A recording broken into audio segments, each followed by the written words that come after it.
லேடிஸ்க்கு கழுத்து வலியும் தோள்பட்டை வலியும் ரொம்ப காமனான ப்ராப்ளம். அது வர்றதுக்கான ஒரு 3 முக்கியமான ரீசன் பார்ப்போமா? ஃபர்ஸ்ட் ரீசன் பார்த்தீங்கன்னா, அவங்க தலை குளிச்சதுக்கு அப்புறம் தலையில ஈர துண்டு எடுத்து அப்படியே தலையில கொண்ட மாதிரி போட்டுப்பாங்க. போடும்போது என்ன ஆகும்னா, அந்த ஈர துணியோட வெயிட்டும், அந்த தலை ஈரமானோன்னா அந்த ஹேரோட ஃபாலிகல்ஸ்லயும் போய் ஈரமாக்கி அதை வெயிட் ஆக்கிடும். ஸோ கூட சேர்ந்து இந்த டவலோட ஈரமான டவல் இல்லை டர்க்கிஷ் டவல் யூஸ் பண்ணும்போதுன்னா அது ஒரு வெயிட் வந்து நம்ம தலையில, அதாவது பின் தலையில கொண்டை போட்டு வைக்கும்போது என்ன ஆகும்னா, அது பின்னாடி பிடிச்சி இழுக்கும்போது அது உங்களுக்கு வலியை உண்டாக்கும். அது போய் உங்களோட நெக் மசில் போய் ஸ்ட்ரெயின் பண்ணும்.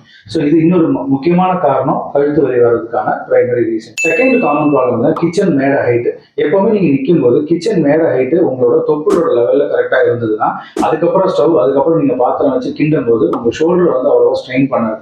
அந்த ஸ்ட்ரெயின் இருக்கிறதுனால தான் உங்களுக்கு வந்து இந்த தோள்பட்டை வலி ரிப்பீட்டடா வருது. மூணாவது முக்கியமான ரீசன், இது ரொம்ப ரொம்ப முக்கியமான ரீசன், நீங்க போடுற பிரைசரும் பிளவுஸும் ரொம்ப டைட்டா இருந்ததுன்னா that can cause a pain to the shoulder and the neck muscle. ஏன்னா நீங்க கண்டினியூஸா அந்த ஸ்ட்ராப்ஸை யூஸ் பண்ணும்போது அந்த பர்டிகுலர் மசில் ஏரியால ரத்த ஓட்டம் குறைஞ்சு நிறைய பேருக்கு கருரத்தம் கட்டி இருக்கும். அந்த மாதிரி இருந்தாலே உங்களோட பிளட் ஃப்ளோ சிஸ்டம் அந்த டிஷ்யூல அஃபெக்ட் ஆயிருக்கும். ஸோ இதெல்லாம் தான் காமன் ரீசன். இது உங்க வீட்டில் இருக்க லேடிஸ்க்கும் உங்க ஃப்ரெண்ட்ஸுக்கு இதை ஷேர் பண்ணுங்க.